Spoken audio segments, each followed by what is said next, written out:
Hello friends previous lectures में हमने संविधान के विषय में पढ़ा। संविधान के अंदर जो भी टर्मिनोलॉजी दी गई है उसके विषय में हमने डेप्थ से जाना और इतने डेप्थ से जाना जितना यूपीएससी के लिए आवश्यक है। और यूपीएससी का जो एग्ज़ाम है उसे अगर आपको गो थ्रू करना है, अगर आपको सफलता हासिल करनी है तब आपको अपनी समझदारी में इजाफा करना होगा। और उस समझदारी में इजाफा कैसे होगा, वो विषयवार होगा। तो जब हम पॉलिटी पढ़ रहे हैं यानी कि राज्य व्यवस्था अगर हम पढ़ रहे हैं तो उसके अंदर जो भी टर्म आएंगी उनको आपको बारीकी से समझना पड़ेगा। और वो हम समझते हुए आए। हमने पहले कुछ टर्म देखा, फिर हमने प्रीएम्बल देखा। प्रीएम्बल के अंदर जो भी टर्म आई थी हमने उसे बहुत डेप्थ में जाकर के स्टडी किया। इसके बाहर आपको जानने की आवश्यकता नहीं है। बहुत सारी बातें आई। उसके बाद में हमने डीपीएसपी में जो शब्द आए वो हमने डेप्थ से जानने का प्रयास किया। फिर उसके बाद में हमने कॉन्स्टिट्यूशन और कॉन्स्टिट्यूशन की ओवरऑल क्या विशेषताएं हैं, उसकी आलोचना क्या की जाती है, वो सारा कुछ हमने देखा। किस तरीका से अमेंडमेंट होते हैं, अमेंडमेंट का जो तरीका थोड़ा सा उसमें बचा हुआ है, मैं बताऊंगा आपको। दो तरीका से संविधान में अमेंडमेंट की बात कही गई है, एक 368 यानी कि 368 के तहत और एक बिना 368 के। तो वो किस प्रकार से होता है वैसे मैंने आपको बता दिया है। अगर 368 के तहत अगर संविधान संशोधन करते हैं तो 2/3 ठीक है बहुमत से पारित होना चाहिए। और वो उसका अलग अलग है, कितने कौन कौन से कानून है वैसे मैं वो लिस्ट करा दूंगा आपको नेक्स्ट किसी लेक्चर में। लेकिन उससे पहले हम आ चुके हैं संवैधानिक विकास यानी कि कॉन्स्टिट्यूशनल डेवलपमेंट। तो संविधान का विकास कैसे होता है, और आप जानते हैं कि विकास क्रम की एक प्रक्रिया होती है जिसमें स्टेप बाय स्टेप बातें होती हैं कि अगर आप कहते हैं कि भाई इसका विकास हुआ है तो इसका मतलब है वो क्या हुआ है, स्टेप बाय स्टेप इंक्रीज हुआ है, उसमें कुछ वृद्धि हुई है। तो ये जो विकास है संविधान का कैसे हुआ है, कहां से हुआ है, वो सारी बातें हम यहां से देखेंगे। अगर आप लक्ष्मीकांत पॉलिटी पढ़ते हैं तो पॉलिटी जो आप पढ़ते हैं उसका जो प्रारंभ है वो इसी लेक्चर से होता है जो मैं अभी आपको करा रहा हूं।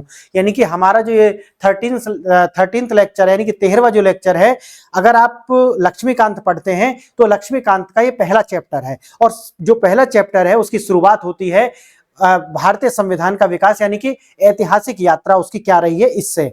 अगर आप अभी तक आपने लेक्चर्स नहीं देखे हैं तो मैं आपसे कहूंगा कि आप लेक्चर 1 से ही देखना प्रारंभ करें, क्योंकि बहुत सारी गूढ़ बातें हैं, कंसेप्ट्स हैं जो मैंने ऑलरेडी आपको समझाए हैं। अगर आप वो समझ जाते हैं तो आगे की जो यात्रा है वो बहुत आसान हो जाने वाली है।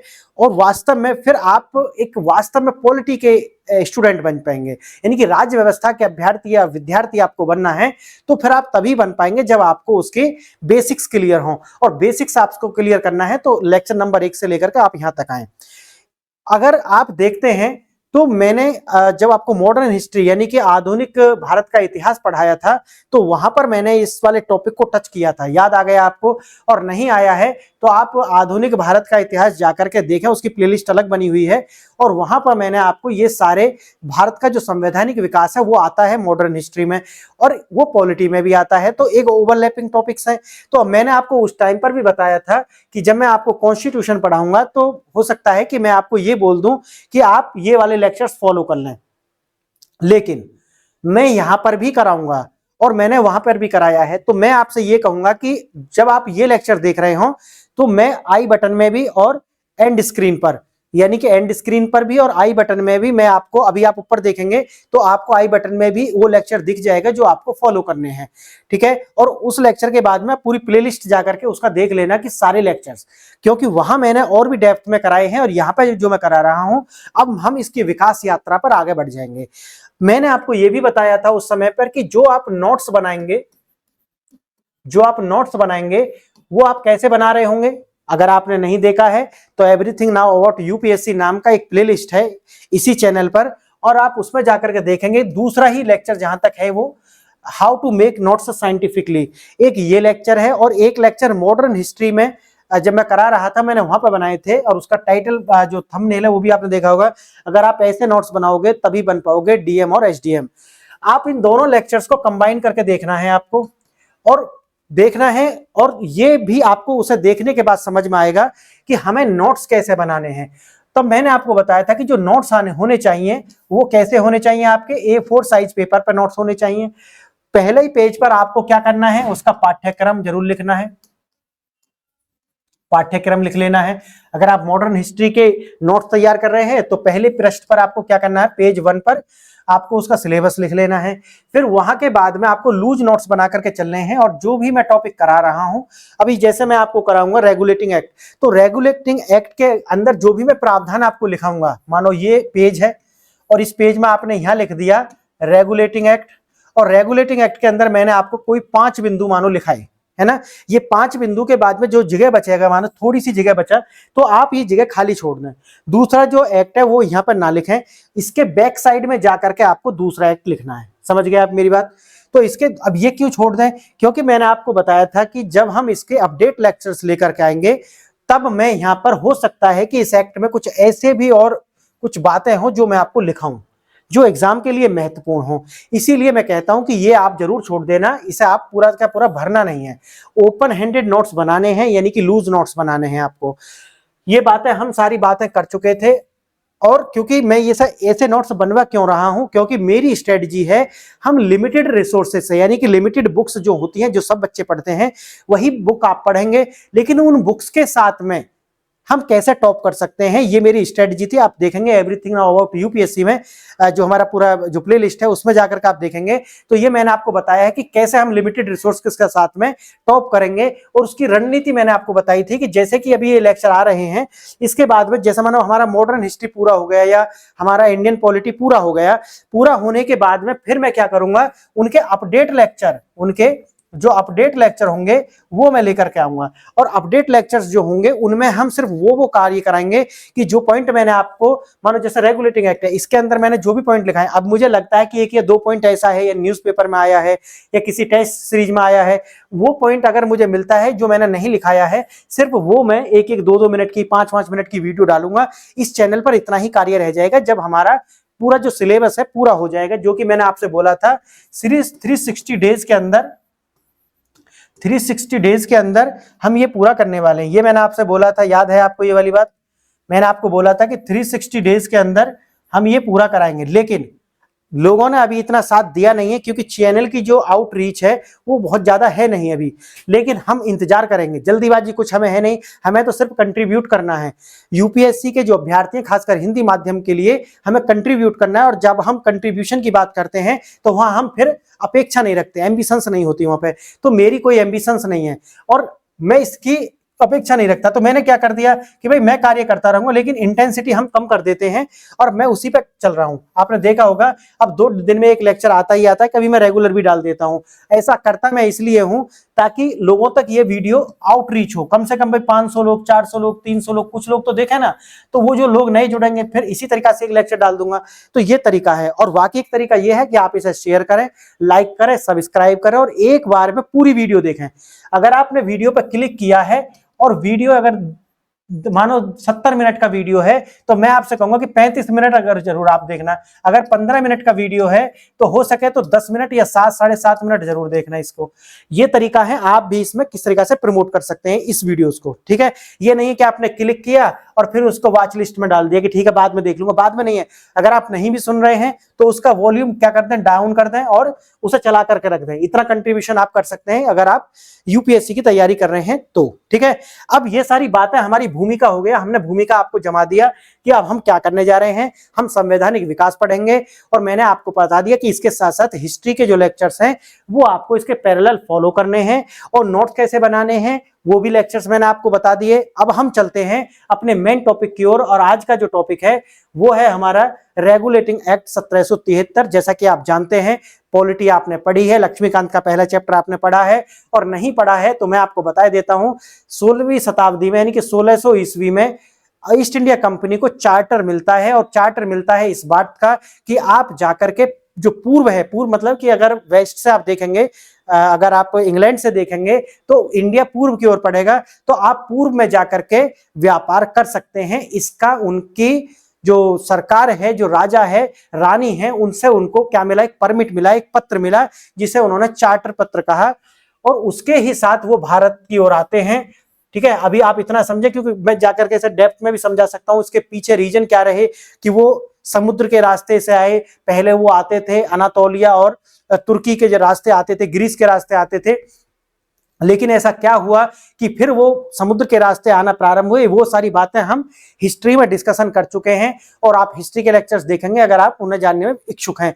लेकिन यहाँ मैं बात करूंगा 16वीं शताब्दी में, और बहुत सारी चीजों को स्किप करते हुए हम पहुंच जाएंगे। एक चार्टर मिला और चार्टर मिलने के साथ ही वो भारत में आते हैं और अपने एक जो कारखाने हैं उनकी स्थापना करते हैं। और स्थापना करने के साथ ही आप देखते हैं कि उनको बहुत ज्यादा लाभ होता नहीं है। और वो जो लाभ है, अगर वो नहीं होता, क्यों नहीं होता? क्योंकि कंपनी में भ्रष्टाचार व्याप्त हो जाता है। सब लोग अलग अलग तरीका से कार्य करते हैं।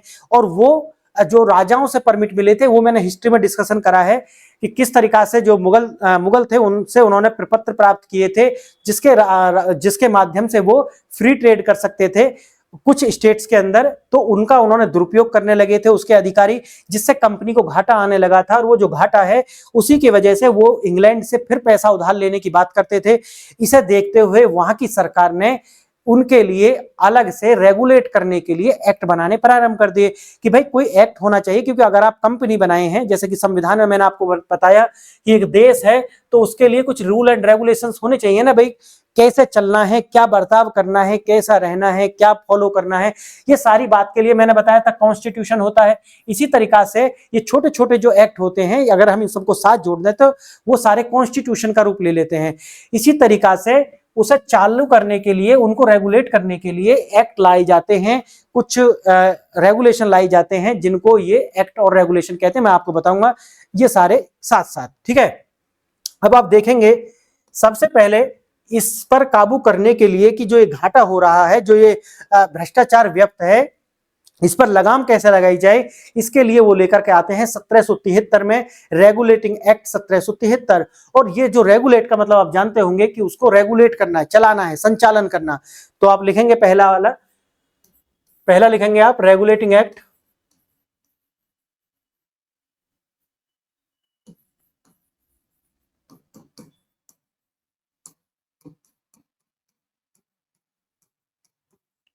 Regulating act 1773। और आप इसके अंदर पॉइंट लिखेंगे, क्योंकि मैंने अधिकतर पॉइंट लिखा दिए हैं, लेकिन मैं आपको यहां पॉइंट लिखा रहा हूं, वो लेक्चर्स आप इसके साथ साथ फॉलो करते हुए चलेंगे, ठीक है। पहला पॉइंट लिखेंगे, यह एक्ट कंपनी के कार्यों को नियंत्रित व नियमित करने के लिए पारित किया गया था।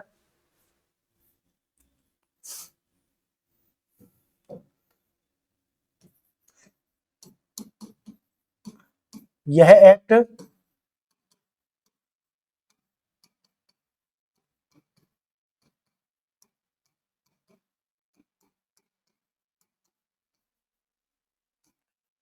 नियमित और नियंत्रित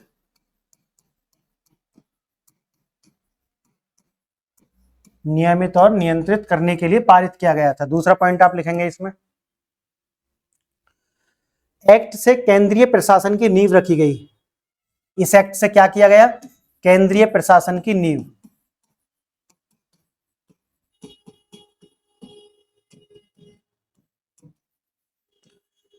केंद्रीय प्रशासन की नींव, इसका मतलब क्या हुआ कि भाई एक अगर आप केंद्र शासित उसे करेंगे, यानी कि सेंट्रलाइज करेंगे, तो एक व्यक्ति की जवाबदेही तो निश्चित हो जाएगी। सीधी सी बात है भाई। सेंट्रलाइजेशन क्यों कर रहे हैं? क्योंकि अगर आप सेंट्रलाइज करेंगे तो क्या हो जाएगा, किसी ना किसी की जवाबदेही हो जाएगी, और जैसे ही जवाबदेही होगी भ्रष्टाचार पर लगाम लगेगी। सीधी सी बात है। तो केंद्रीकरण क्यों कर रहे हैं वो समझ गए आप, ताकि जवाबदेही निश्चित कर सकें। तीसरा लिखेंगे आप इसमें, बंगाल के गवर्नर को गवर्नर जनरल कहा जाने लगा। बंगाल का जो गवर्नर था,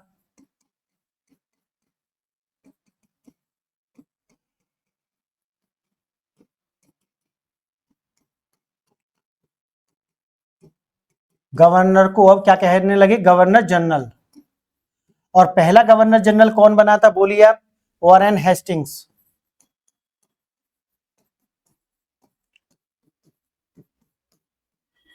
वॉरेन हेस्टिंग्स, समझ गए आप ये वाली बात।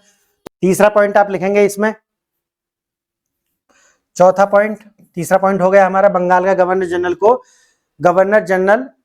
बंगाल के गवर्नर को गवर्नर जनरल कहा जाने लगा। अब इसका जो चौथा पॉइंट है लिखेंगे आप, मद्रास और मुंबई को इसके अधीनस्थ बना दिया गया। यानी कि जो गवर्नर जनरल जो था, अब बंगाल का जो गवर्नर जनरल था, इसी के अधीनस्थ जो मद्रास और बम्बई के जो गवर्नर थे उनको इसका अधीनस्थ बना दिया गया।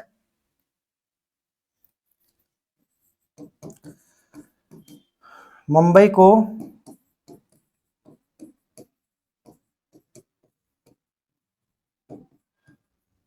इसके अधीनस्थ बना दिया।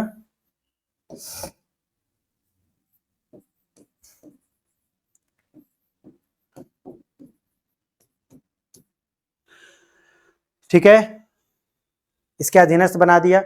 पांचवा पॉइंट लिखेंगे आप, पांचवा यानी ई पॉइंट, पांचवा पॉइंट यानी ई पॉइंट लिखेंगे आप। गवर्नर जनरल की सहायता हेतु, गवर्नर जनरल की सहायता हेतु 4 सदस्यों की कार्यकारिणी, 4 सदस्यों की कार्यकारिणी परिषद बनाई गई, कार्यकारिणी परिषद बनाई गई। जैसे कि आप देखते हैं जो एग्जीक्यूटिव्स होते हैं उस तरीका की परिषद बनाई गई जो क्या लेती थी, निर्णय, जहां पर निर्णय बहुमत से होता था। 4 सदस्य थे, कितने थे, 4 सदस्य। और एक कौन था, गवर्नर जनरल। याद रखना, गवर्नर जनरल की सहायता के लिए 4 सदस्य, और एक कौन है, ये गवर्नर जनरल। अब क्या होता है, मानो कोई भी मुद्दा आता है और इनका जो मत है, एक ने, मानो ये दो, एक मुद्दा आया और इसमें क्या करा, एक की ओर पड़ गए 3 मत, एक की ओर पड़ा 1 मत, सपोज करो ये हुआ, तो जो इसका जो मत होगा गवर्नर जनरल का, वो मत निर्णायक हो जाएगा, वो मत निर्णायक होगा। इसका मतलब है कि ये अपना मत या तो इसे दे सकता है या तो इसे दे सकता है, तो यानी कि जो इसका मत है वो निर्णायक मत है। और मजे की बात ये थी कि जो निर्णय होते थे, जो निर्णय होते थे वो बहुमत से होते थे। वो किससे होते थे, बहुमत से। यानी कि जिसका, मानो इसने वोट इसे भी कर दिया, एक इसने डाला, 3 इस पे डल गए, और एक मानो गवर्नर जनरल इसे दे दिया, तो इसका कितना हुआ, 2, तब भी क्या, कौन जीतेगा, पहला वाला। तो बहुमत से ही निर्णय होते थे, ये मैं आपको बता रहा हूं। इसका छठा पॉइंट लिखेंगे आप, छठा पॉइंट यानी कि एफ पॉइंट लिखेंगे आप इसका। ब्रिटेन कंपनी पर नियंत्रण के लिए एक गवर्निंग बॉडी, ब्रिटेन ने, यानी कि कंपनी पर, यानी कि ब्रिटेन में कंपनी पर नियंत्रण के लिए एक governing body, court of directors बनाई थी। एक नियंत्रक बॉडी बनाई थी, एक नियंत्रक बॉडी थी, और वो थी क्या, board of, court of directors.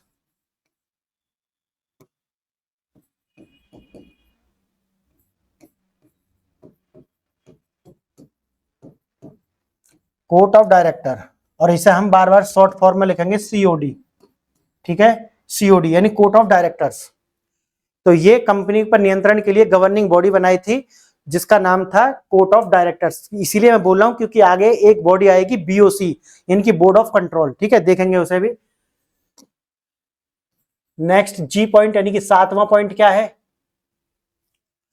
Court of directors company के राजस्व, ये कोर्ट ऑफ डायरेक्टर्स क्या करता है, कंपनी के राजस्व प्लस नागरिक प्लस सैन्य मामलों की जानकारी ब्रिटेन को सरकार को देगा। इसका कार्य क्या था, यानी कि कंपनी का जो राजस्व है,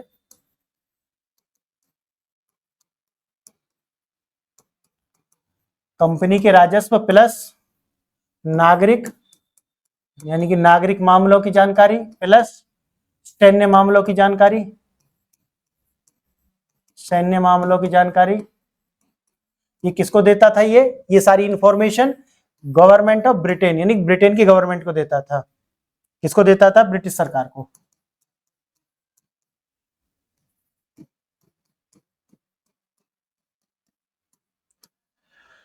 ये जानकारी देता था ब्रिटिश सरकार को। बताइए, यहां तक आपको समझ में आ गया, ये बात आपको समझ में आई, 1773 एक्ट की जो बातें हैं ये आपको समझ में आ गई। ठीक है, एक और लिखेंगे आप, 1774 में, 1774 में उच्चतम न्यायालय कलकत्ता में स्थापित किया गया जिसके अंदर एक चीफ जस्टिस और 3 जजेस थे। ठीक है, 1774 में, यानी कि एक सुप्रीम कोर्ट, उच्चतम न्यायालय, कहां पर, कलकत्ता में।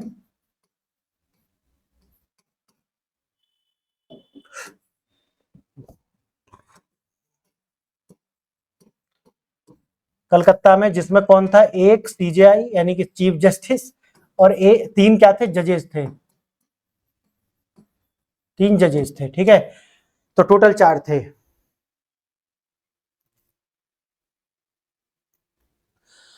अब इसकी कुछ खामी रह गई थी, जैसा कि आपको पता है खामी क्या हो जाएगी, जैसे कि मैंने अभी आपको पीछे बताया है। अब यहाँ पे क्या हो जाएगा, जो गवर्नर जनरल है उसके हाथ में बहुत ज्यादा पावर है नहीं। आप कैसे कहेंगे, आप कैसे सर, ये इसलिए क्योंकि 4 क्या है, सदस्य हैं और एक गवर्नर जनरल है। तो ये 4 सदस्य, मानो 4 सदस्य में से 3 ने इधर वोट कर लिया, अब एक यहाँ बच गया, तो एक और एक ये 2, तो फिर भी किसके निर्णय हुआ, सदस्यों का ही निर्णय हुआ, सीधी सी बात है। तो ये आपस में कहीं ना कहीं ये आपस में एक कार्टेल बना सकते हैं, ग्रुप बना सकते हैं, ये चारों मिलकर के या तीनों इनमें से मिलकर के या 2 इनमें से मिलकर के कि एक ग्रुप बना सकते हैं। तो ग्रुप बनाने पर क्या हो जाएगा भाई, मानो इन चारों में 3-2 का ग्रुप, 3-1 का ग्रुप बन गया, जैसा मैंने आपको बताया, तो मामले अटक जाएंगे।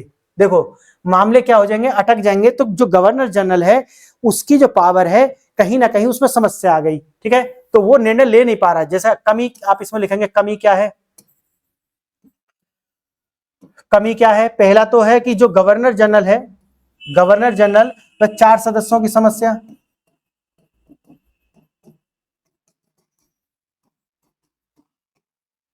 समस्या या तो भाई ये करा जाए कि भाई चारों वो वोट करें या कुछ भी करें, इसका जो वोट है वो निर्णायक होगा, यही व्यक्ति का, यानी कि जिधर ये डालेगा यही होगा। तो फिर भी दिक्कत आएगी कि भाई वो डालेगा तो फिर 4 सदस्य का मतलब ही क्या है, फिर तो चाहे वो कर ले। या फिर एक तरीका ये है कि जो गवर्नर जनरल की जो काउंसिल है इसमें सदस्यों की संख्या बढ़ाओ, ठीक है, इस तरीके कुछ ना कुछ तो पावर दी जानी चाहिए, या कोई वीटो पावर किस तरीका का होना चाहिए, इस तरीका से कुछ हो।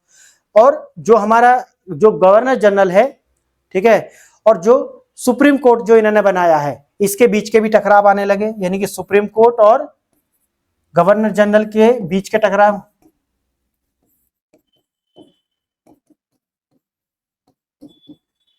बीच टकराव, ठीक है, ये कुछ समस्या रह गई थी इसके अंदर। अब ये समस्या अगर आती है तो इनको समाप्त करना पड़ेगा। अगर इन समस्याओं को समाप्त करना है, जो पीछे कमी रह गई है उन्हें समाप्त करना है, तो फिर कोई दूसरा एक्ट लेकर के आना पड़ेगा।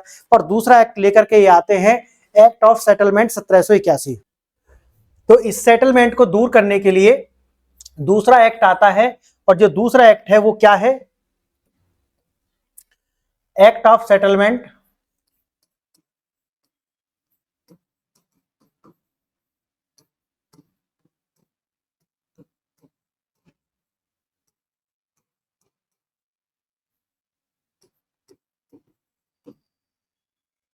तो ये जो एक्ट है इसकी कमियों को दूर करने के लिए आया, और इसकी कमी जो थी मैंने जैसे कि अभी आपको कुछ बताई, कुछ मैंने एग्जांपल के लिए आपको बता दी है कमी क्या थी।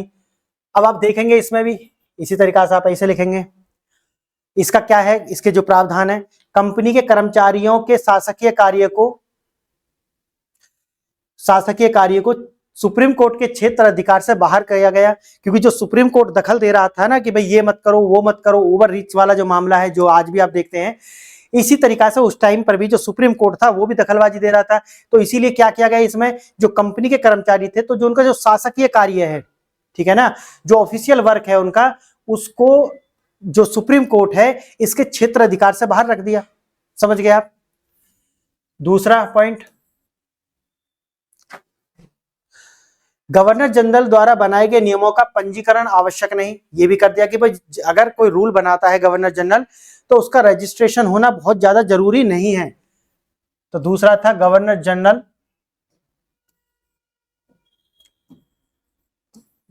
जनरल के द्वारा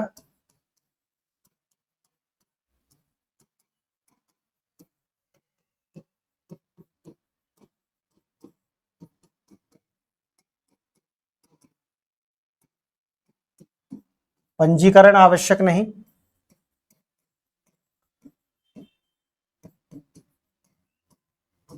ठीक है, और शक्ति पृथक्करण जो मैंने आपको बताई थी, किस किस के बीच, कार्यपालिका और न्यायपालिका के बीच। न्यायपालिका मतलब वही सुप्रीम कोर्ट, अभी जैसे मैंने आपको बताया कि उसकी पावर से उसे बाहर रख दिया गया, तो क्या कर दिया, शक्ति पृथक्करण कर दिया। और शक्ति पृथक्करण क्या होता है मैंने ऑलरेडी आपको बता दिया है। और इसमें शक्ति पृथक्करण में क्या किया है, कार्यपालिका व न्यायपालिका। तो दोनों का क्या है, कार्य को अलग अलग कर दिया। अब जब प्रीलिम्स पेपर होगा तो उसमें आपको ये रखा मिल सकता है कि शक्ति पृथक्करण का जो सिद्धांत है वो लागू किया गया था 1773 के एक्ट में, 1781 के एक्ट में, 1735 के एक्ट में, इस 1947 के एक्ट में, जहां जहां इस तरीका से कुछ भी आपको एक्ट दे सकता है, या 1784 के एक्ट में। तो आपको जो एक्ट देगा वो आपको देखना पड़ेगा कि शक्ति पृथक्करण कहां पर सर जी ने बताया है, और जो मैंने आपको बताया है, और मैं आगे भी अगर इसमें कुछ अपडेट होंगे तो वो मैं लेकर के आऊंगा, अगर पॉइंट कुछ ऐड कराने होंगे तो वो मैं लेकर के आऊंगा। यहां तक आपको ये समझ में आ गया। ये 3 पॉइंट थे एक्ट ऑफ सेटलमेंट 1781 से, जो मैंने अभी आपको बताए हैं, बहुत महत्वपूर्ण है। प्रीलिम्स एग्जाम में आपको रखे मिल सकते हैं, बड़े ध्यान से देखना है। दोनों लेक्चर्स मेरे साथ साथ देखने हैं, मॉडर्न हिस्ट्री वाले और ये दोनों, और उसमें भी मैंने इसी तरीका से लिखाया है और अपने नोट्स उसी तरीका से बना करके चलना है। यहाँ पर जो तैयारी हो रही है वो अद्भुत है। कारण ये है कि आपको एक अद्भुत लेक्चर तो मिल सकता है, लेकिन वो आपसे क्या कर रहा है, वो आपको, आप ऐसे समझे, आपने शिकारी देखा है, मछली, मछियारा जो होता है ना, मछली जो पकड़ता है वो क्या करता है, वो एक कांटा होता है उसके पास में, इस तरीका से कांटा, और उस पर वो क्या लगा लेता है, आटा। अब ये आटा कौन है, ये है जिनके लिए ये कार्य कर रहे हैं टीचर्स। कोई जो बड़े बड़े प्लेटफॉर्म्स हैं, आप अच्छे से जानते हैं, वो जो बड़े बड़े प्लेटफॉर्म्स हैं उनके लिए ये जो शिकारी हैं ये घूम रहे हैं। घूम कहाँ रहे हैं, ये सोशल मीडिया के जो गलियारे होते हैं, गलियारे तो ये होते हैं जैसे आप घूमते हैं कि भाई इस गली में घूम रहे हैं, उस गली में घूम रहे हैं, XYZ, और एक सोशल मीडिया के गलियारे होते हैं, जैसे यूट्यूब के गलियारे हैं, उसी तरीका से ट्विटर्स के गलियारे हैं, उसी तरीका से इंस्टाग्राम के गलियारे हैं। ये गलियारे हैं, ये फेमस हैं, जो मुझे पता है, लेकिन ऐसे हजारों और गलियारे हो सकते हैं और हैं भी। वहां पर ये शिकारी घूम रहे हैं, और इनके शिकार में क्या है, हर तरीका का हथियार इनके पास है। अगर मछली है तो कांटा है, अगर इनके पास, अगर आप कोई कहते हैं ना कि भाई मैं तो चालाक हूं, मैं तो हाथ आ ही नहीं सकता, तो उनके पास में जाल भी है। समझे ना, जानवर कितना भी शातिर हो, लेकिन शिकारी शिकारी है भाई, आप समझे इसे, उसे शिकारी इसीलिए तो बोला गया है। तो वो शिकारी जो है, जो जाल लिए घूम रहा है ना, अगर आप उसके कार्य क्षेत्र में आ गए एक बार, तो फिर आप बाहर नहीं निकल सकते। आप चरण वंदना भी करेंगे, आप अपनी पूंजी भी उन्हें देंगे, और साथ ही साथ अटेम्प्ट भी खराब करेंगे और समय भी खराब करेंगे। तो हिंदी मीडियम के हैं तो फिर तो पक्का है आपका। तो ये जो कांटा है इसके ऊपर है आटा, और ये जो आटा है ये इसलिए नहीं लगाया गया कि ये आपकी सेहत बनाने के लिए, नहीं, ये इसलिए लगाया गया है, ये प्रलोभन है। ये क्या है, छदम प्रलोभन, ये क्या है, प्रलोभन है। जैसे आप डालेंगे, मछली आएगी आटा खाने के लिए, लेकिन मुंह में क्या इल्ज जाएगा, कांटा, और वो उसे अपना भोजन बना लेगा। और एक 0.0% जो बचे वो हम जैसे लोग भी हैं, जो आपकी भलाई के लिए आते हैं, लेकिन आपको जल्दी से समझ में आता नहीं है। ठीक है, आ जाएगा ये पक्का है, लेकिन मैं चाहता हूं, अब पछताए क्या होता है जब चिड़िया चुग गई खेत, तो ये वाला ना हो जाए कि जब आए, जब समझ में आए, जब आपके पास अटेम्प्ट ना हो। तो इसलिए मैं आपसे रिक्वेस्ट करूंगा कि जितने भी लोग हैं उनके पास ये लेक्चर्स जाने चाहिए, उन लोगों को स्पष्ट समझ में आना चाहिए। हम किसी के शिकारी नहीं है, ना हम किसी प्लेटफॉर्म के लिए कार्य करते हैं, हम सिर्फ आपके लिए कार्य करते हैं, यूपीएससी के लिए कार्य करते हैं, उन बच्चों के लिए कार्य करते हैं जिनके पास पैसे नहीं है, जिनकी आर्थिक स्थिति सही नहीं है, और जो चाहते हैं कि हम एक क्रम से तैयारी कर लें, और इतनी तैयारी कर लें कि भाई हमें यहाँ से समझ में आ गया, एनसीईआरटी बुक्स हैं वो हम ले लें, और जो स्टैंडर्ड बुक्स हैं वो हम लेकर के ये लेक्चर्स फॉलो करते चले जाएं, और हमारी तैयारी होती चली जाए। ये मैं चाहता हूं, फिर आपको कोचिंग लेने की कहीं जरूरत ना पड़े। और मैं आप बता रहा हूं, मैं अभी आने वाले समय में मैं क्या करूंगा, यहां पर एक QR कोड भी लगाऊंगा। अब आप देख रहे होंगे कि ज्वाइन बटन तो इस पर आ ही गया, इस चैनल पर ज्वाइन बटन आ चुका है। आप चाहते हैं इसकी मेंबरशिप लेना तो आप मेंबरशिप ले लेना, मेंबरशिप लेना, और उसका जो फोटो है वो मुझे भी शेयर करना। समझ गए आप, इसका जो फोटो है मैं नेक्स्ट लेक्चर में आपको एक व्हाट्सएप ग्रुप दूंगा, उस व्हाट्सएप ग्रुप में क्या करना है, जो भी लोग ज्वाइन कर रहे हैं उसका स्क्रीनशॉट लेना है और मेरे साथ शेयर कर लेना है, ताकि मैं आपको कुछ अलग से प्रोवाइड करूं। मैं उसमें 3 तरीका की, आपने देखा होगा 3 तरीके की उसमें मेंबरशिप है। एक तो 89 रुपए का है, एक 299 का है, और एक 1900 समथिंग कुछ है। तो इनके लिए हमने भी सोचा हुआ है कि क्या क्या पर्क्स आपको देना है। पर्क्स आप जानते हैं ना, जो आप इसका मेंबरशिप ज्वाइन करेंगे तो आपको भी तो कुछ देना है हमें, तो वो हम देंगे। तो वो क्या होगा ये मैं आपको बताऊंगा, नेक्स्ट लेक्चर में हम ये रिवील करने वाले हैं। और साथ ही साथ में मैं, क्योंकि अगर आप ज्वाइन बटन के द्वारा ये सब करते हैं तो उसका लगभग 18% यूट्यूब को चला जाएगा, लेकिन मैं आपको दूंगा यहाँ पर एक क्यूआर कोड। आप क्यूआर कोड स्कैन करके आप जो भी हमारा जो सिलेबस है, मैं जो रिवील करने वाला हूँ, एक लेक्चर आएगा उसमें हम रिसोर्सेज रिवील करेंगे कि मैं आपको क्या दूंगा, आप इस चैनल से किस तरीके से जुड़ सकते हैं। और एक हम क्या बनाएंगे, व्हाट्सएप ग्रुप बनाएंगे, जितने भी बच्चे इसे ज्वाइन करेंगे उनके लिए क्या करेंगे, हम गाइडेंस होना चाहिए, एक गाइडेंस ग्रुप हम बनाएंगे यूपीएससी के लिए, और वहां पर हम आपको किस तरीके से तैयारी करके चलना है सारे विषयों की, वो हम करके चलने वाले हैं, आपको बताएंगे। ठीक है, आपके ऑप्शनल विषय को लेकर के भी, आपके एस्से राइटिंग को, और अपनी जो आपकी जीएस है उसके लिए भी। तो ये मैं नेक्स्ट लेक्चर में एक लेक्चर अलग से इस पर बनाने वाला हूं, तो वहां हम ये देखेंगे। लेकिन अभी हम क्या देख रहे हैं, अभी हम देख रहे हैं पिट्स इंडिया एक्ट। दूसरा एक्ट, तीसरा एक्ट जो है हमारा वो क्या है, आज का जो तीसरा एक्ट है वो है पिट्स इंडिया एक्ट। तीसरा एक्ट आज का है पिट्स इंडिया एक्ट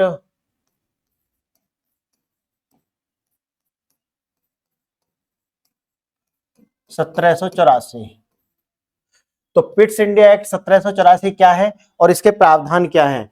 जैसा कि मैंने आपको बताया कि 1773 में रेगुलेटिंग एक्ट आया और 1781 में एक्ट ऑफ सेटलमेंट आया, और उनकी जो खामियां रह जाती हैं या फिर कुछ नया नया भी जोड़ना होता है, उसके लिए ये एक्ट लाए गए। अब जो पिट्स इंडिया एक्ट 1784 आया है, इसके प्रावधान क्या है ये आप मेरे साथ साथ लिखेंगे। मैं आपको बोलता भी चलूंगा और लिखाता हुआ भी चलूंगा, ठीक है? तो आप लिखेंगे इसमें, पहला आप लिखेंगे कंपनी पर पूर्ण नियंत्रण के लिए पारित किया गया। कंपनी पर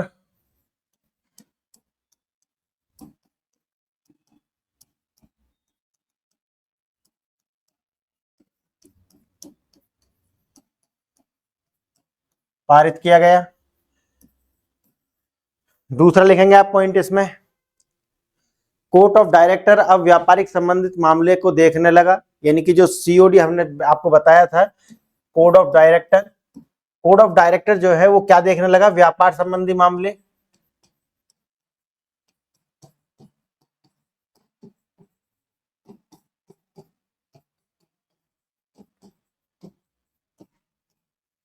सी, तीसरा पॉइंट, एक नए बोर्ड, यानी कि एक नया बोर्ड का गठन किया गया, यानी कि बोर्ड ऑफ कंट्रोल जिसे बोला गया, एक नए बोर्ड का गठन।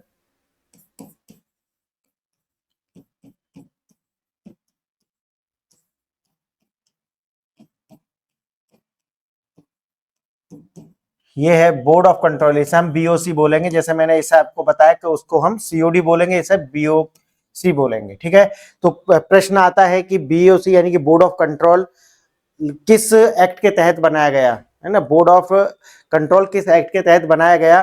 तो आपको याद होना चाहिए कि इसको बनाया गया था 1784 के पिट्स इंडिया एक्ट के तहत, ठीक है? और ये करता क्या है, इसे राजनीतिक व सैनिक मामले सौंप दिए गए। इसको क्या काम क्या था इसका, राजनीतिक व सैनिक।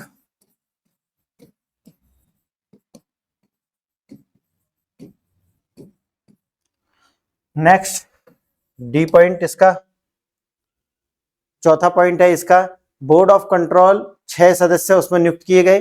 इनकी जो बोर्ड ऑफ कंट्रोल है, ये बोर्ड ऑफ बीओसी जो है वो बीओसी, इसमें 6 सदस्य नियुक्त किए गए।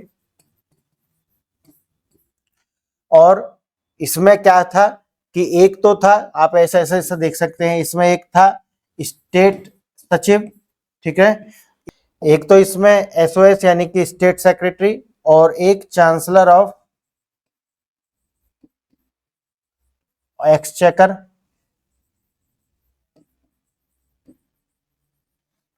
इसे हम बोलते हैं वित्त मंत्री। और 4 इसमें थे प्रीवी काउंसिल, प्रीवी काउंसिल।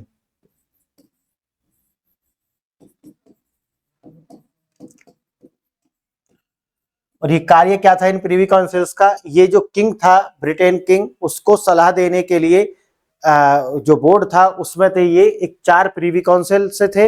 एक आपका सेक्रेटरी ऑफ स्टेट है, राज्य सचिव, ठीक है, इसे राज्य सचिव बोलते हैं, और एक है चांसलर ऑफ एक्सचेकर यानी कि वित्त मंत्री। तो इस तरीका से 6 सदस्य बोर्ड का गठन किया गया। नेक्स्ट आप देखेंगे,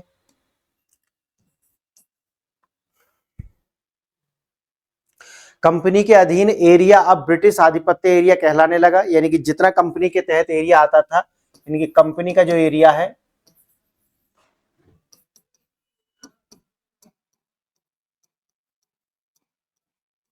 क्या हो गया, अब ब्रिटिश आधिपत्य एरिया।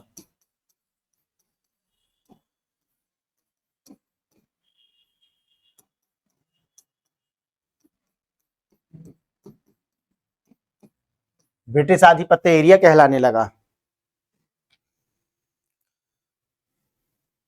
और एक पॉइंट स्मॉल लिखेंगे, एक पॉइंट और लिखेंगे इसमें, इसी के तहत में क्या है कि स्थायी भूमि कर की सलाह दी गई, स्थायी भूमि कर की सलाह, ताकि आय एक निश्चित की जा सके। ठीक है, स्थायी भूमि कर।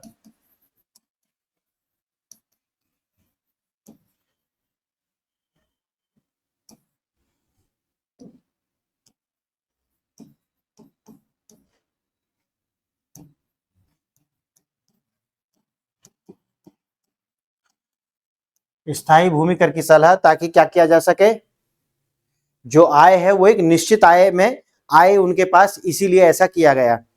ठीक है, तो यहां तक हमने देख लिया 1784 का एक्ट।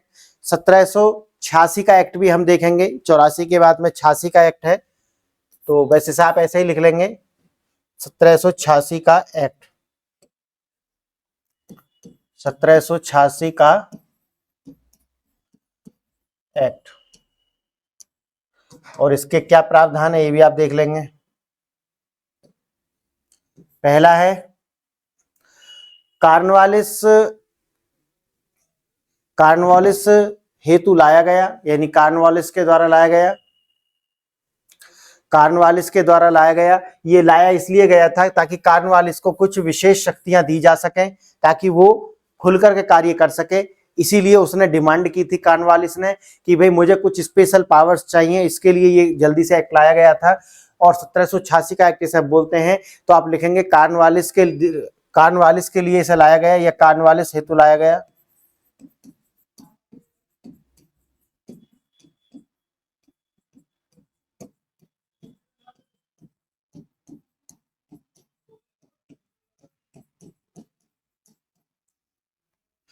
इसमें क्या हुआ कि जो गवर्नर जनरल है और जो सेनापति है, मुख्य सेनापति की जो शक्तियां हैं इसी को दे दी गई।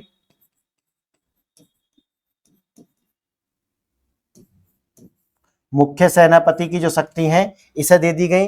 वीटो पावर भी इसे दी गई। जैसा कि मैंने आपको बताया है कि वीटो पावर क्या होती है, एक विशेष पावर होती है जिसमें जिसके हाथ में वीटो पावर होती है उसे विशेषाधिकार है कि निर्णय उसके आधार पर होगा। आप जानते हैं कि भारत के जो राष्ट्रपति है उसको सामान्य कानून पर वीटो का अधिकार है, और चाहे तो वो उसे बिना किसी समय को बताए हुए, यानी कि संविधान में समय का कोई भी इस तरीका से निश्चय नहीं है कि कितने समय तक वो वीटो कर सकते हैं, कितने समय में तक वो उसे अपने पास रख सकते हैं, कुछ नहीं। वो लेंगे और अपनी जेब में डाल लेंगे, उसके बाद में वो उसे जवाब देने के लिए भी उनसे कोई नहीं बोलेगा। इसीलिए ये जो वीटो पावर होती है एक विशेष पावर होती है, तो इसको क्या दिया गया था, यहाँ वीटो पावर भी दिया गया था।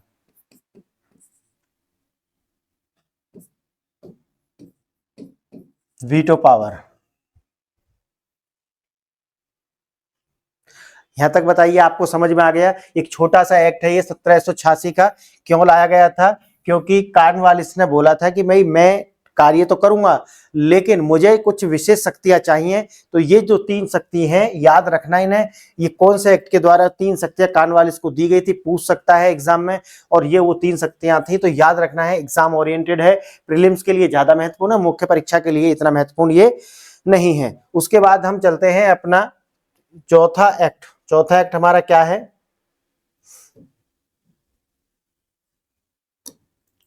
चौथा एक्ट है 1793 चार्टर अधिनियम। 1793 का चार्टर अधिनियम। अब जब हम चार्टर की बात करेंगे तो इसमें इसका मतलब होता है एक लीगल डॉक्यूमेंट। चार्टर का मतलब क्या है, तो 1793 का चार्टर अधिनियम, इसका मतलब एक लीगल डॉक्यूमेंट है। और इसके तहत क्या किया गया था, पहला आप इसमें देखेंगे, इसके तहत सबसे पहले तो जो हमारा बोर्ड ऑफ कंट्रोल बनाया गया था का वेतन भारतीय राजस्व से दिया जाना निश्चित किया गया। पहला क्या किया गया, जो बीओसी बनाया गया था, इसका जो इसमें लोग कार्य करते थे उनका जो वेतन है वो इसी राजस्व से, भारतीय राजस्व से, ठीक है, का वेतन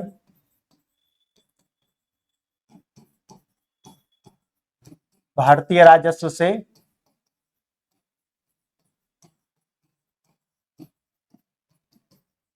दिया जाना निश्चित किया गया।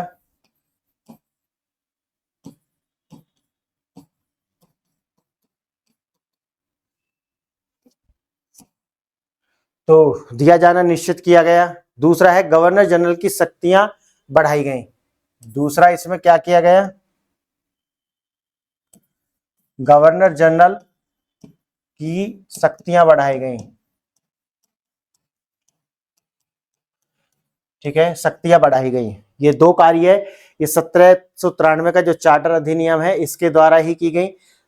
इसके बाद में आप देखेंगे, इसके बाद में आप देखेंगे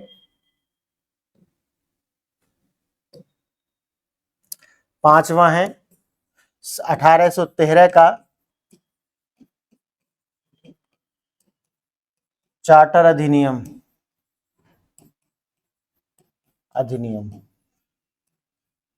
तो 1813 का चार्टर अधिनियम, इसका मतलब क्या है, इसमें क्या क्या प्रावधान है, क्योंकि फ्रेंड्स इसमें ऐसा समझाने के लिए बहुत ज्यादा अद्भुत कुछ है नहीं कि इस पर मैं कोई एक नई कहानी बना करके आपको बताऊं, और आपके कार्य की भी नहीं है। बात है कि इसके जो प्रोविजंस है वो याद कैसे रखने हैं। जितना भी प्रोविजंस मैंने अभी तक आपको लिखाया है, आप इन्हें बार बार पढ़ेंगे और लिंक बना करके आप इसे पढ़ेंगे।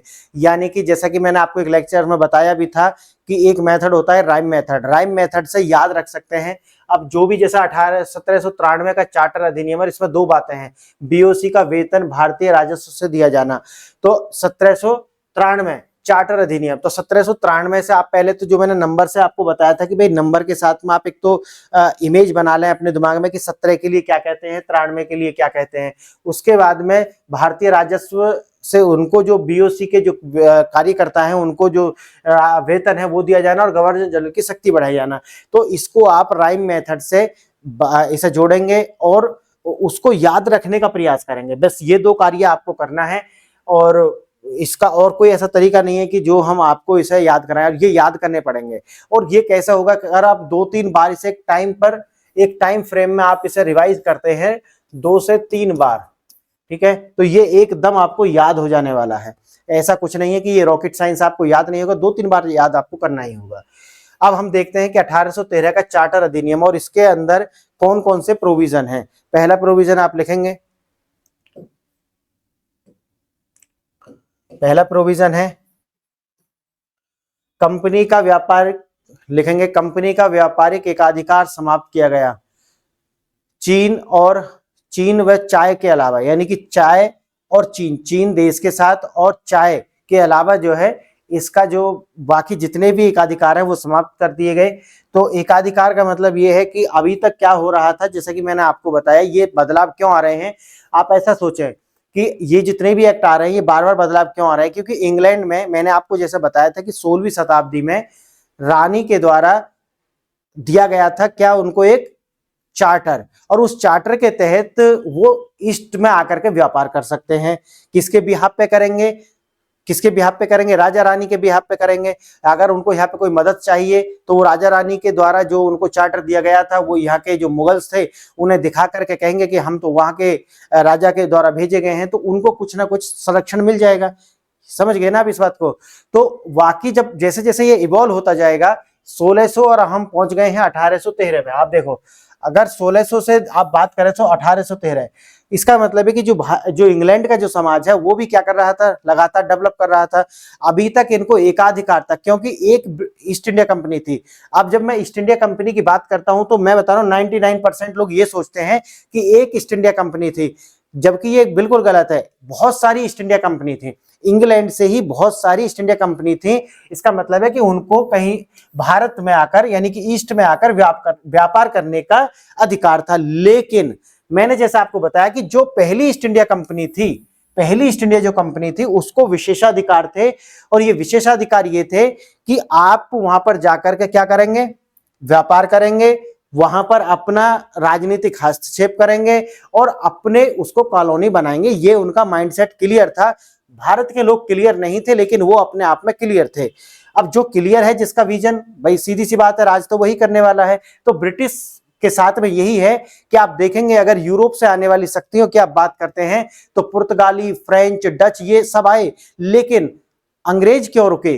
क्योंकि उनका विजन क्लियर था। यूपीएससी में भी आप यही देखते होंगे, जिन लोगों का विजन क्लियर है वो क्लियर करके चले जाएंगे। यही है कि उनका विजन क्लियर था, उन्हें करना क्या है। कंफ्यूज तो यहाँ के लोग थे और आज भी हैं।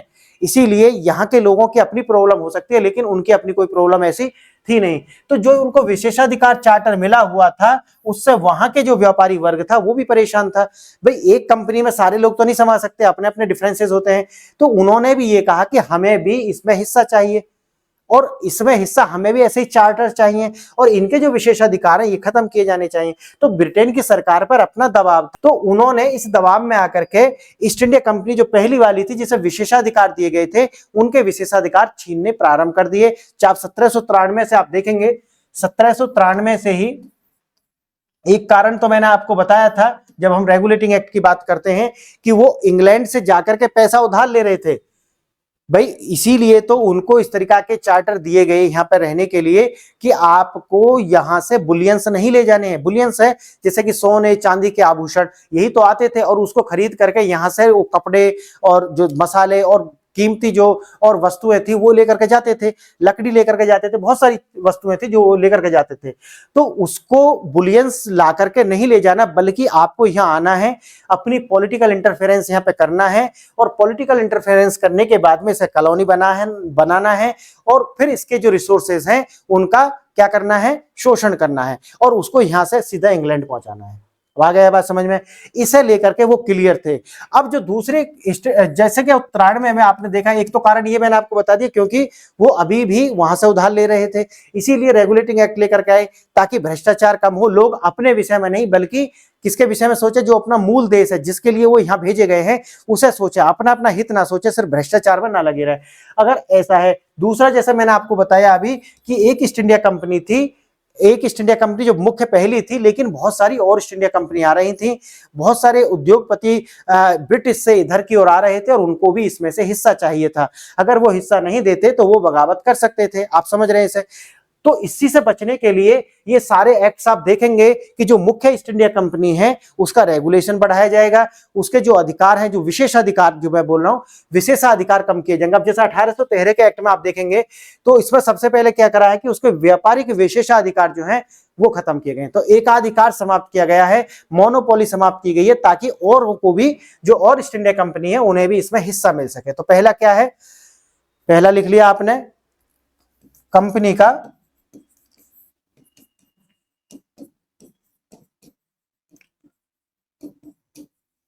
एकाधिकार समाप्त किया गया।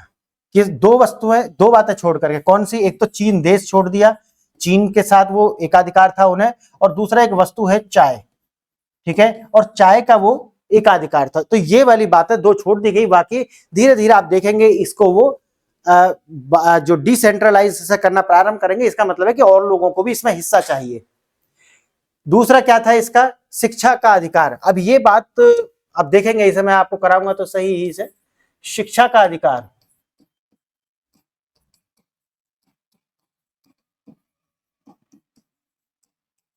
अब याद कीजिए, मैंने आपको मॉडर्न हिस्ट्री में शिक्षा एक लेक्चर है, उसके ऊपर पूरा एक सीरीज है, तो एजुकेशन हमने पढ़ाया था। आपने अगर वो सारे लेक्चर सुने हैं तब आप इसे समझ पाएंगे, क्योंकि मैं अगर इसे दोबारा रिपीट करूं तो कोई मतलब बनता नहीं है।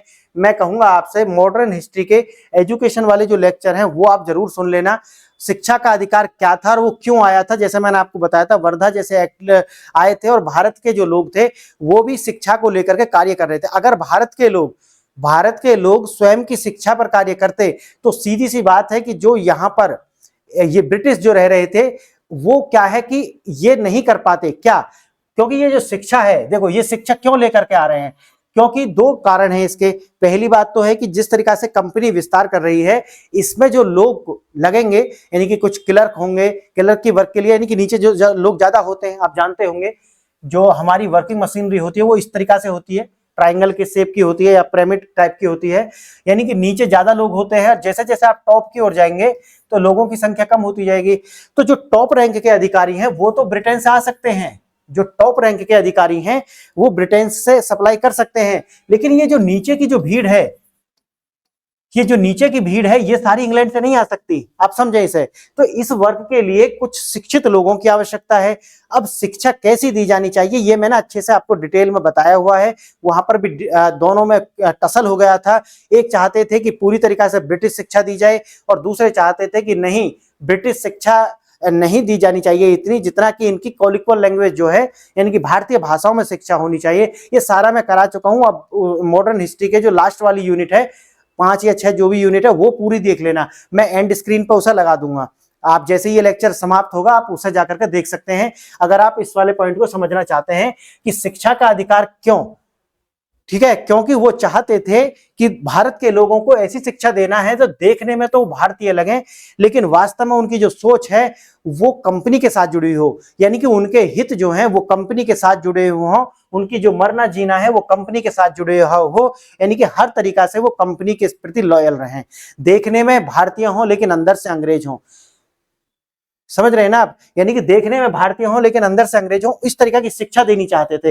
लेकिन अगर भारत के जो लोग हैं अगर वो लोगों की शिक्षित करते, यानी कि भारत अपनी तरीका से, तो फिर वो भारत की संस्कृति, भारत का खोया हुआ गौरव उसके विषय में भी पढ़ाता। और वो ये अंग्रेज चाहते नहीं थे कि क्योंकि भारत की जो संस्कृति है, जो भारत का गौरव है, अगर भारत के लोग उसे सीखेंगे तो वो ये जानेंगे यार हमारी संस्कृति तो बहुत महान है, ये लोग कहां से आए हैं, फिर इनका जो साम्राज्य है उसे तहस नहस कर देते। तो इससे बचने के लिए उन्होंने खुद ही क्या किया, शिक्षा के अधिकार देना प्रारंभ किया। अधिकार मात्र 1-1.25 लाख रुपए उन्होंने सोचा कि 1-1.25 लाख हम खर्च करेंगे, और उसमें उन्होंने ट्रिकल डाउन थ्योरी का प्रयोग किया कि भाई हम कुछ लोगों को शिक्षित करेंगे। आप समझे, यानी कि उनको सब लोगों को शिक्षित नहीं करना भारत में, उनको सिर्फ ये काम के जो लोग हैं ना इनको शिक्षित करना। और इसका नाम क्या दिया गया कि भाई हम जो है ट्रिकल डाउन इफेक्ट से करेंगे, कुछ लोगों को शिक्षित करेंगे, फिर वो लोग जो है नीचे उनका प्रभाव जाएगा और लोग शिक्षित होने लगेंगे। इस तरीका की जो फर्जी बातें हैं ये भी की गई हैं। ठीक है, आप ये पूरा जानना चाहते हैं तो मॉडर्न हिस्ट्री का मैं लेक्चर लगा दूंगा, आई बटन में भी लगा दूंगा और एंड स्क्रीन पर भी, आप पूरा उसे देख लेना अगर आप इस पॉइंट को समझना चाहते हैं। सी पॉइंट है ईसाई मिशनरियों को छूट। ईसाई मिशनरियों को छूट।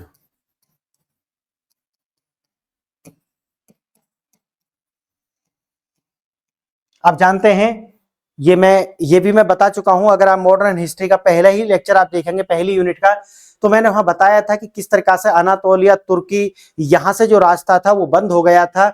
और ये बंद जब हुआ था तो आप जानते हैं कि इंग्लैंड के अंदर वो लोग वापस जाते हैं और चर्च से कहते हैं कि, क्योंकि आप जानते हैं ये भी कि जो चर्च है वो ये नहीं चाहता कि आप जो है कुछ दकियानुसी बातें तो हैं ही, मैंने जैसे कि आपको बताया है, तो कुछ दकियानुसी बातें थी जो उनको रिसर्च एंड डेवलपमेंट के लिए रोकती थी।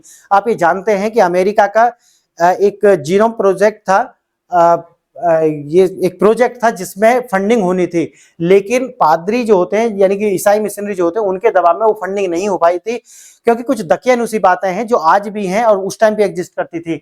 तो मैं, अगर आपको पूरा जानना है तो आप पहला लेक्चर जाकर के आप सुन ले, पूरी यूनिट सुन लेंगे तो बहुत बेहतर होगा कि किस तरीका से ईसाई मिशनरियों को यह छूट मिली थी। क्योंकि उनकी पहली यही शर्त थी कि हम आपके साथ मिलकर के कार्य तो करेंगे, लेकिन क्योंकि उनको जो जल मार्ग खोजना था भारत आने का, तो हम आपके साथ मिलकर के तो कार्य करेंगे, लेकिन आपको ईसाइयत का प्रचार और प्रसार करना पड़ेगा। तो ये उसी का पॉइंट है कि अब वो समय आ गया है कि जब भारत में ईसाइयत का प्रचार होना चाहिए।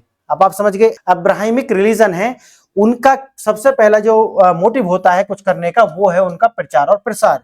तो उसी के अंदर ये बात एग्जिस्ट करती है कि ईसाई मिशनरी जो हैं उनको यहाँ पर ये छूट होनी चाहिए कि वो यहाँ आकर के कन्वर्जन करा सकें। क्लियर है ये वाली बात आपको? तो ये 3 बातें इसमें मैंने आपको बताया, ये 3 बातें मैंने आपको बताया, समझ में आ गया। अब हम देखते हैं अपना कौन सा एक्ट है, ये 5वां, छठा एक्ट।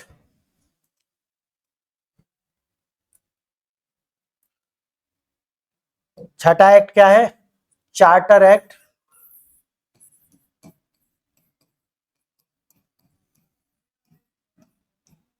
1833, चार्टर एक्ट 1833, इसके क्या प्रोविजन है, मूल उद्देश्य मैंने एक बार आपको बता दिया, और इसके साथ आपको मॉडर्न हिस्ट्री के जो लेक्चर्स हैं वो जरूर सुनने होंगे। क्लियर?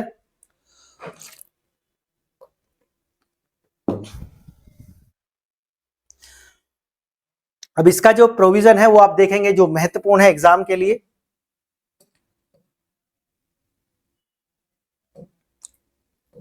पहला प्रोविजन क्या है इसका, 1833 का। 1833 का जो चार्टर अधिनियम है, पूर्व के नियामक कानून थे, ठीक है, पूर्व के जो नियामक कानून थे, बंगाल का गवर्नर जनरल भारत का गवर्नर जनरल बना दिया गया। इसका मुख्य प्रावधान क्या है, जो बंगाल का गवर्नर जनरल था,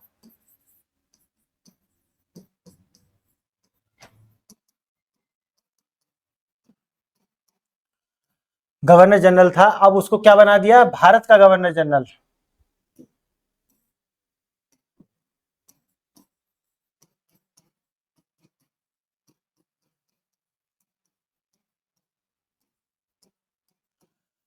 तो बंगाल के गवर्नर जनरल को भारत का गवर्नर जनरल बना दिया गया। बी पॉइंट क्या है इसका, और पहला व्यक्ति कौन है, ये बंगाल का जो गवर्नर जनरल जिसे भारत का गवर्नर जनरल बनाया गया, उसका पहला व्यक्ति क्योंकि पेपर में आता है, इसको बोलते हैं विलियम बेंटिंक। तो बेंटिंक ही लिखा दे रहा हूं मैं, आप लिख लेना जो लिखना है, बेंटिक, ठीक है, ये था वो पहला व्यक्ति। दूसरा पॉइंट लिखेंगे आप इसमें, उसे सिविल, सैन्य और विधायिका की असीमित शक्तियां और अधिकार दिए गए। इसे क्या दिया गया, सिविल,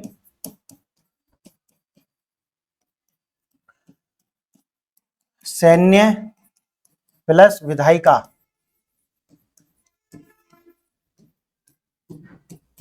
के असीमित अधिकार।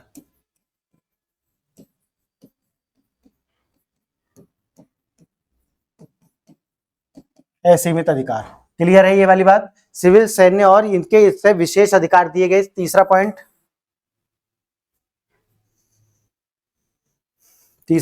कानून बनाने का अधिकार भी इसे दिया गया, कानून बनाने का अधिकार दिया गया।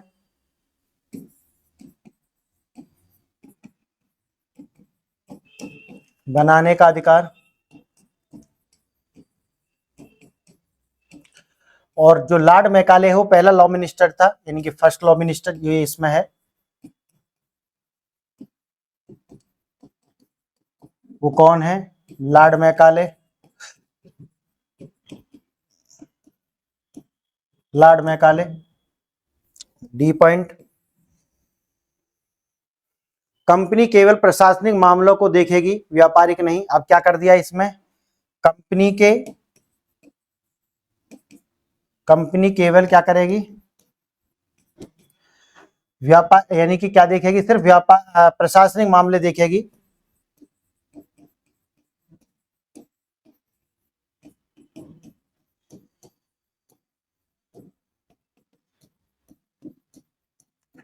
कंपनी सेवर क्या देखेगी, प्रशासनिक मामले देखेगी, व्यापारिक मामले नहीं देखेगी, ये याद रखना।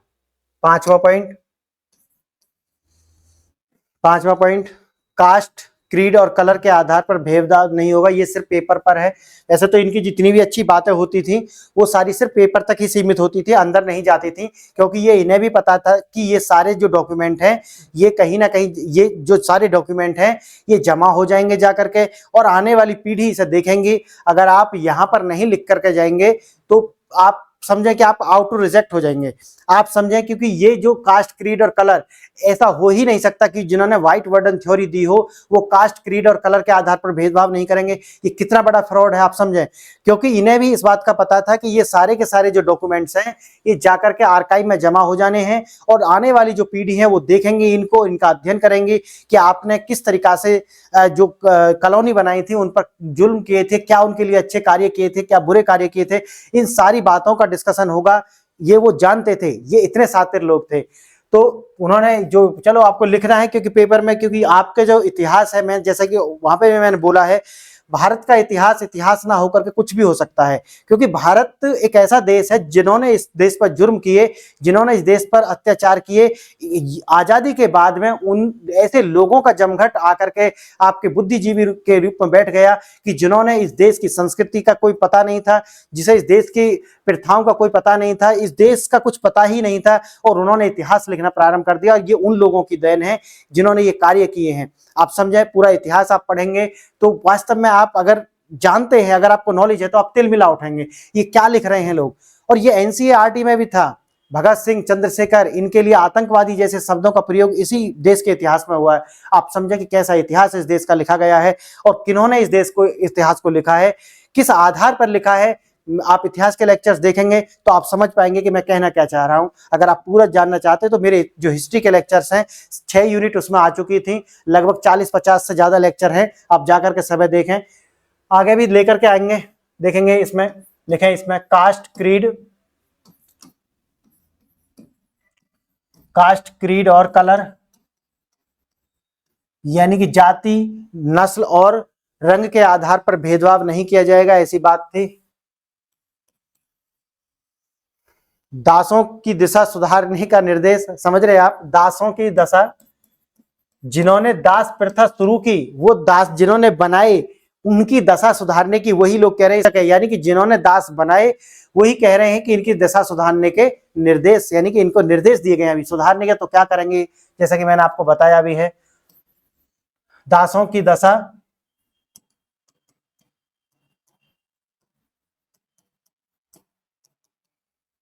के निर्देश लॉर्ड मैकाले के नेतृत्व में बनाया गया। इसमें और लिख सकते हैं, आप लिख सकते हैं अगर आप लिखना चाहें। आप देखेंगे इसका जी पॉइंट आप लिखेंगे, दंड विधान, दंड विधान एक करने हेतु, दंड विधान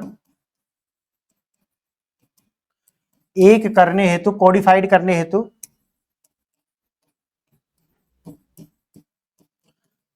फर्स्ट लॉ कमीशन,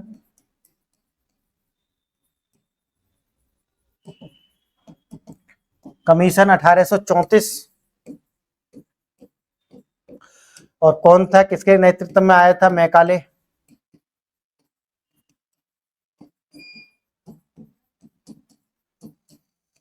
मैकाले के नेतृत्व में आया था, एक पॉइंट आप लिख लेंगे, आई। 1860 में आईपीसी बनाई गई, 1860 में, इसी का रिजल्ट है। नेक्स्ट है हमारा 1853 का चार्टर अधिनियम। और 1853 के चार्टर अधिनियम में कौन कौन से प्रावधान है वो हम देखेंगे। पहला जो प्रावधान है वो है विधि सदस्य को पूर्णकालिक सदस्य बनाया गया, यानी कि जो मैकाले था यानी कि उसको पूर्णकालिक सदस्य बनाया गया। केंद्रीय विधान परिषद का विस्तार किया गया, पहले उसमें 4 सदस्य थे लेकिन फिर उसमें 6 सदस्य, और बाद में जो 4 सदस्य और जोड़े गए जो कि चुनाव के द्वारा आते थे और चुने हुए थे बंगाल, मद्रास और मुंबई, आगरा से। सिविल सेवा में खुली प्रतियोगिता की बात की गई। और 1854 में मैकाले समिति, जो कि भारतीय सिविल सेवा हेतु बनाई गई थी, इसको बनाया गया।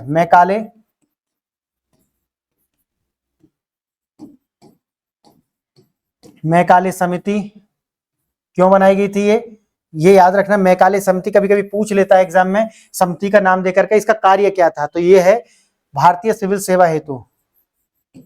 बाकी तो मैंने ये मॉडर्न हिस्ट्री वाले लेक्चर में पूरी लिस्ट बनाई हुई है, तो आप जाकर के उसे भी देख लेंगे, तो भी आपका कोई प्रश्न छूटने वाला है नहीं। भारतीय सिविल सेवा हेतु, भारतीय सिविल सेवा हेतु ये मैकाले समिति 1854 की बनाई गई थी। यहां तक आपको समझ में आ गया, ये क्लियर है आपको, इसके प्रावधान क्लियर है। 8वां देखेंगे,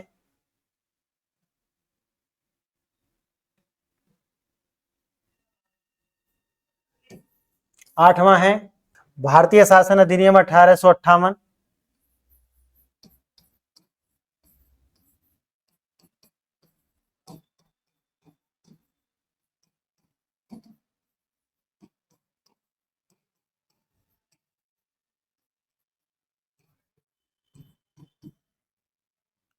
अब आप जान चुके हैं क्योंकि 1857 की क्रांति हो चुकी है। 1857 की जो क्रांति है वो हुआ और उसके बाद में आप जानते हैं कि इस बात को कि अगर आपका कोई भाई है और उस भाई ने किसी दूसरे व्यक्ति को एक तमाचा रसीद कर दिया है, अब आप आते हैं और आपने देखा कि सामने वाले जो लोग हैं वो भी क्या है, ताकतवर लोग हैं, शक्तिशाली लोग हैं, तो आप क्या करेंगे? और आपको ये भी पता है कि आपका जो भाई है उसकी गलती है, लेकिन उसने ही तमाचा मारा है, गलती भी उसी की है, तब आप क्या करेंगे? छुपते ही अपने भाई का एक तमाचा मारेंगे।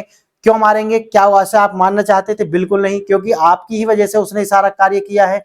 आप उसे एक तमाचा इसलिए मारेंगे क्योंकि आप जानते हैं कि अगर ये सामने वाले इसे मारेंगे तो बहुत मारेंगे, तो अभी एक तमाचे से बीत जाएगी। ये आपके भाई के प्रति आपका प्रेम है, आप जानते हैं। तो यही कार्य जो ब्रिटिश ईस्ट इंडिया कंपनी यहाँ पर कर रही थी और लोगों का जबरदस्त शोषण कर रही थी, उनकी पूरी स्वतंत्रता छीन ली थी, उन्हें गुलाम और दास बना करके फेंक दिया था। उन लोगों ने जब विद्रोह किया और लगा कि अब ये शासन को यहाँ से उखाड़ फेंकेंगे, तो बीच में कूद जाता है कौन? ब्रिटिश सरकार। और ब्रिटिश सरकार अब कहती है कि भारत शासन अधिनियम, यानी कि हम आपके साथ में वही व्यवहार हो गया कि कंपनी ने क्या क्या, नहीं अब कंपनी को हम हटा देते हैं, अब ताज का शासन होगा, ये होगा वो होगा, अब आपके साथ अत्याचार नहीं होगा, आपके साथ ज्यादती नहीं होगी, जो कंपनी आपके साथ कर रही थी वो नहीं। लेकिन नाम बदलता है, काम तो लगातार जारी होता है, क्योंकि जो जिस कार्य के लिए, क्योंकि उन्हीं के सह पे तो ये कार्य कर रहे थे यहाँ पे, जो ब्रिटिश ईस्ट इंडिया कंपनी कर रही थी, क्या वो बिना ब्रिटिश के राजा रानी या वहां की जो सिस्टम था बिना उसके परमिशन के ये सब कर रही थी? नहीं, सब उन्हें पता था। लेकिन ये सब क्या है, वो दबाने के लिए है कि ठीक है आप शांत रहो, अब ऐसा नहीं होगा, बस वो है थोड़ी देर के लिए, कार्य तो सब वही है। तो इसके प्रावधान क्या थे वो आप देखेंगे। पहला प्रावधान लिखेंगे आप,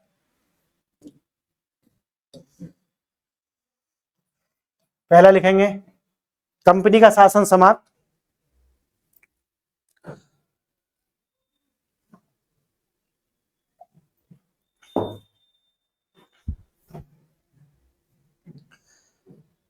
पहला लिखेंगे कंपनी का शासन समाप्त।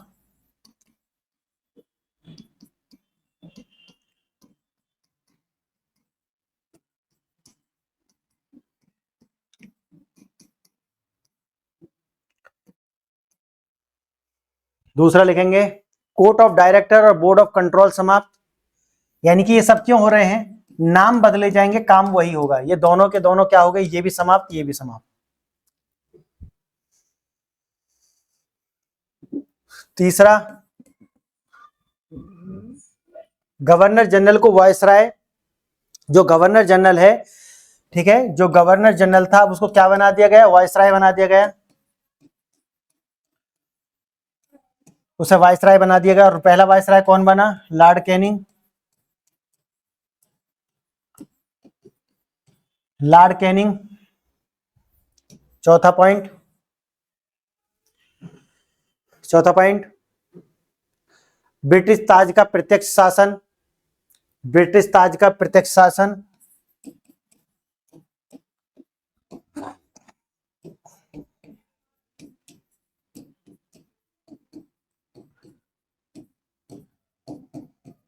ब्रिटिश ताज का प्रत्यक्ष शासन। और देखेंगे इसमें पांचवा पॉइंट, राज्य सचिव का नाम, राज्य सचिव के नाम से नया पद सृजन। पांचवा पॉइंट देखेंगे, जो राज्य सचिव है,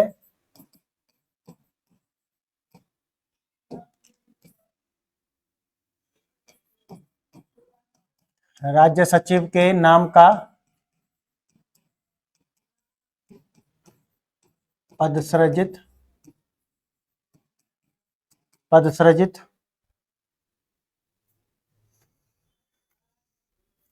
और उसे ब्रिटिश संसद के प्रति उत्तरदायी। और ये जो पद है, जो ये राज्य सचिव जो होगा, इसको ब्रिटिश संसद जो होगी उसके प्रति उत्तरदायी बनाया गया।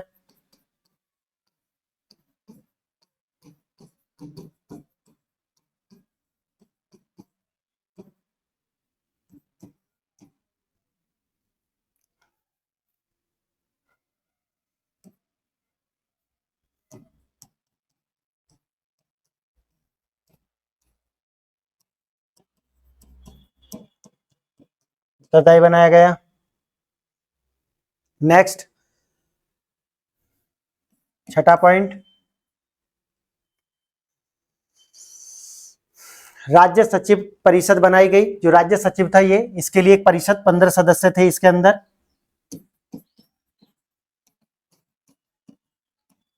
राज्य सचिव की परिषद, इसमें 15 सदस्य जो कि सलाहकार की भूमिका निभाते थे। क्या करते थे?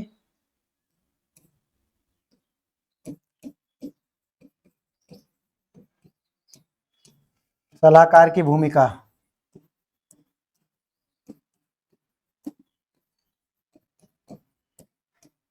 निभाते थे। समझ गए आप? ये सलाहकार की भूमिका में थे ये 15 लोग। तो इस तरीका से इसमें ये 6 पॉइंट है जो मैंने आपको बताया। भारतीय शासन अधिनियम यानी कि चार्टर एक्ट यहाँ से समाप्त होते हैं, और भारतीय शासन अधिनियम यानी कि अब शासन किया जाएगा भारत पर शासन किया जाएगा। यानी कि शासन जब हम कहते हैं तो कहीं ना कहीं हम law and rule and regulation की बात कहते हैं, वहां पर हम टायरेनी की बात नहीं कहते, यानी कि तानाशाही की बात नहीं कहते। तो अब शासन की बात करेंगे, शासन प्रशासन की बात करेंगे। और उसमें बताया कि भाई ठीक है, ये कंपनी ने आप पर अत्याचार किया, अब कंपनी को ही हम ऐसे खत्म करते हैं। तो कंपनी का शासन समाप्त किया, जो उनकी जो संस्था थी बीओसी सीओडी उन्हें समाप्त किया। गवर्नर जनरल का मतलब नाम बदल दिए हैं, संस्था दूसरी बना दी है, लेकिन कार्य लगातार जारी रहेगा। लेकिन हाँ, इसे करने से वो 90 साल और खींच गए, 90 साल और शासन कर गए। इस कांड को करने से जो इन्होंने नाम बदला, जो उन्होंने ये शक्ति दिखाई, लोगों का कुछ विश्वास जीतने का प्रयास किया। आप देखते हैं ना आज भी समाज में कि कोई बड़ा कांड हो जाए तो उस समाज के 2-4 लोग आएंगे, कहेंगे कि नहीं नहीं ये सब गलत हुआ और आगे ऐसा नहीं होगा, ये वो। और वो कुछ हमारे ही समाज के जो लोग हैं वोट करके कहने लगते हैं नहीं बात तो सही है, सब एक जैसे नहीं है। इस टाइप की जो बातें हैं वो निकल कर आती है। तो वही यहाँ पे है कि उस समय भी भारतीय समाज में ऐसे लोग थे कि वो भी कि नहीं नहीं सही है यार, अब ये कुछ तो कर रहे हैं ना, तो वो कंपनी को खत्म कर रहे हैं, इनका शासन समाप्त कर रहे हैं, अब नया सब कुछ हो जाएगा। तो किस तरह से कुछ लोगों को उन्होंने उनका जो दिल जीत लिया, और इस प्रकार से कार्यवाही फिर दोबारा से आगे वो करते रहे। तो फ्रेंड्स, हमने आज 1858 का कानून यहाँ तक देख लिया है। नेक्स्ट लेक्चर्स में हम भारत परिषद अधिनियम 1881, भारत परिषद अधिनियम 1892, और ये जो तुम्हारा इंडियन काउंसिल एक्ट्स हैं वो देखेंगे। 1919 का एक्ट हम देखेंगे, भारत सरकार अधिनियम। तो ये सारे हम नेक्स्ट लेक्चर में देखने वाले हैं। तो फ्रेंड्स, मैं आपसे कहूंगा कि आपने ये लेक्चर यहाँ तक देखा, इसके लिए बहुत बहुत धन्यवाद। लेकिन आपको ये लेक्चर्स दूसरों के साथ शेयर करने हैं, इस चैनल को दूसरों तक पहुंचाना है, उनसे कहना है कि भाई इसे सब्सक्राइब करें। हिंदी माध्यम के लिए डेडिकेटेड चैनल है, आप हमें सपोर्ट करेंगे, मैं आपके लिए बेहतरीन कंटेंट लेकर के आऊंगा, एकदम हिंदी में लेकर के आऊंगा। इसलिए फ्रेंड्स, इसे प्रोत्साहित करें, क्योंकि आप अगर शेयर करते हैं, लाइक शेयर सब्सक्राइब करते हैं, तो इससे हमें मोटिवेशन मिलता है कि लोगों को इसकी जरूरत है, और मैं और ज़्यादा कंटेंट बनाने के लिए प्रोत्साहित होता हूं। तो आप, क्योंकि एक वीडियो बनाने में काफ़ी समय लगता है, तो मैं आपसे यही कहूँगा कि इस लेक्चर्स को दूसरों के साथ शेयर करें, अपने मित्रों के साथ शेयर करें, और लाइक शेयर और सब्सक्राइब करें। आज का ये लेक्चर यहाँ तक देखने के लिए आपका बहुत बहुत धन्यवाद। नमस्कार।